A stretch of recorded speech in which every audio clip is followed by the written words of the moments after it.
Hello and welcome back to Drew Vision IT Consulting. I'm so glad that you're here. It is August 2023, and we are going to launch the first of our series of IT Quick Bites. These will be IT concepts in 5 minutes or less. I'm loquacious. Don't hold me to it. It's going to be a challenge. I could wax poetic about a lot of these concepts and topics for hours and hours on end.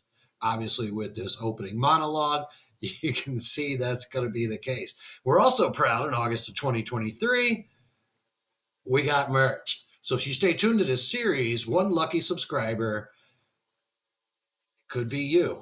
It really could. You got to believe, man. You got to do it. So it could be you. One lucky subscriber will get a free hat or a shirt. You let me know which one. And look, immediate family, it just can't be you. You got it. No, not for you. You already get the free stuff. Anyway, I am thrilled that you're here, and we're going to talk about my area of strength, which is IT service management. We're going to introduce a few concepts. We're going to dive into some of those concepts in more granular detail. So today we're talking about IT service management. Let's dive right into it.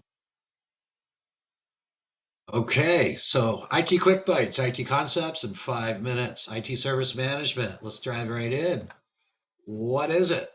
Well, here's a definition from the web. I thought this was a pretty good one, but where I think it lacks a little bit is everything in IT, no matter what you're doing, is always three things: people, process, technology, right? So it's who are the right people in the right roles, doing the right things, following the right processes, using tools to enable what they're doing to deliver outcomes. It's really just that simple.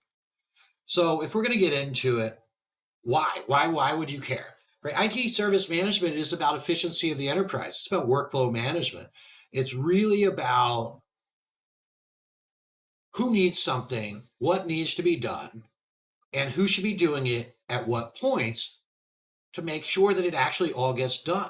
Right? It's about transparency. Can I see where a given incident or a request is in the process of being resolved? Can I see how many tickets did we resolve? How many types of activities was the company doing? Do I need to hire people, fire people? Right? Do I have change controls? Right? Do I have knowledge to support my people who are doing the doing? Right? And do I know when they're finished? Right? That's about accountability, right? Oversight and governance, right? And of course, reducing risk, right? If you don't have proper change controls, you could blow up your enterprise and never know why and blow it up again, right? That's really what IT service management at the highest and simplest of levels is. So, more specifically, what are the elements of IT service management? Right? Well, so there's a strategy, right? Who are the personas of the people using this, right? So I've got my fulfillers, that's my doers, my people, whether they're the help desk people, the developers, the infrastructure architects, the security analysts, whoever, right? Who are the people doing the work, right? And who's the audience for that work, right? What are those personas?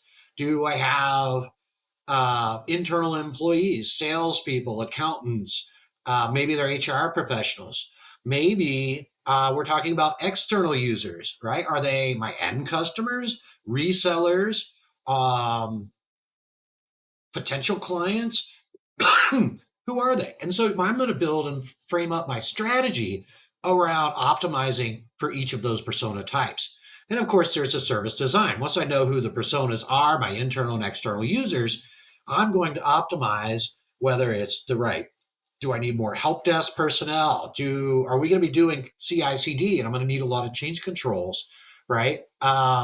Maybe I need more change analysts, right? Who are the right people? Let's say we're having a lot of sub ones, right? Who are the people in my incident process to resolve those tickets for my users, right? So we're going to bubble up our services to match those personas in the service strategy, right? Are we trying to be efficient? Are we trying to be white glove?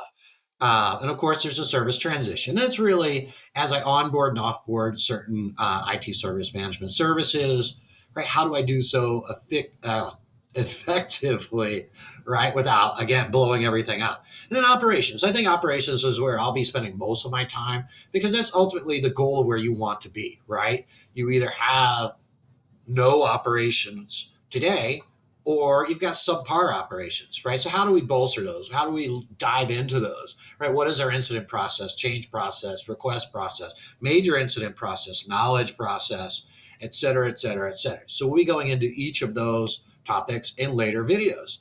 And then, of course, there's continuous improvement, right? We're not going to come up with perfect on the first go. Matter of fact, we don't want to wait for perfect. We want to get going today to deliver outcomes for your enterprise. Continuous improvement is, how do I envision what's better is? What does good look like? And how do I aspire to that? How do I change it? And how do I monitor progress over time? And with that, that should be my 5 minutes of what is IT service management.